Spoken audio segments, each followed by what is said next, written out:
Hello guys, welcome to my channel. ఈరోజు వినాయక చవితి నవరాత్రులు day 4 అనమాట. అందుకోసం మా అమ్మమ్మ వాళ్ళ ఇంటి ముందు అన్నదానం కార్యక్రమం ఏర్పాటు చేశారు. ఇంకా హడావిడిగా ఉంది.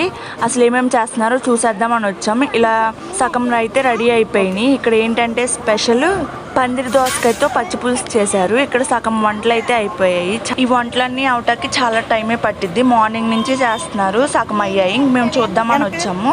ఇక్కడ ఈవినింగ్ టిఫిన్ చేసే వాళ్ళకి టిఫిన్, భోజనం చేసే వాళ్ళకి భోజనం చేస్తున్నారు. అందుకే కొంచెం లేట్ అయిపోయింది. మీకు మా అమ్మమ్మ వాళ్ళ ఇల్లు చూపిస్తా. ఇదిగోండి, ఇదే ఇల్లు. దాని ఫ్రంటే వినాయకుడిని నిలబెట్టారు. చిన్న విగ్రహం అయినా చాలా అందంగా ఉన్నారు వినాయకుడు. ఈ రోజు ఈవినింగ్ వెంకటేశ్వర స్వామి గానామృతం మరియు అన్నదానం కాబట్టి దానికి ఏర్పాట్లు చేసుకున్నారు. మొత్తం కడిగి ముగ్గులు పెట్టేస్తున్నారు. వీళ్ళే మా అక్క వాళ్ళ అమ్మాయి వాళ్ళు హాయ్ చెప్తున్నారు అనమాట. వినాయకుడు ఎలా ఉన్నాడో మీరే చెప్పేయండి. ఈవినింగ్ వెంకటేశ్వర స్వామి గానామృతం వీడియో అప్లోడ్ చేస్తా. అంతవరకు నా ఛానల్ సబ్స్క్రైబ్ చేసుకొని ఉంచుకోండి, లైక్ చేయండి, షేర్ చేయండి.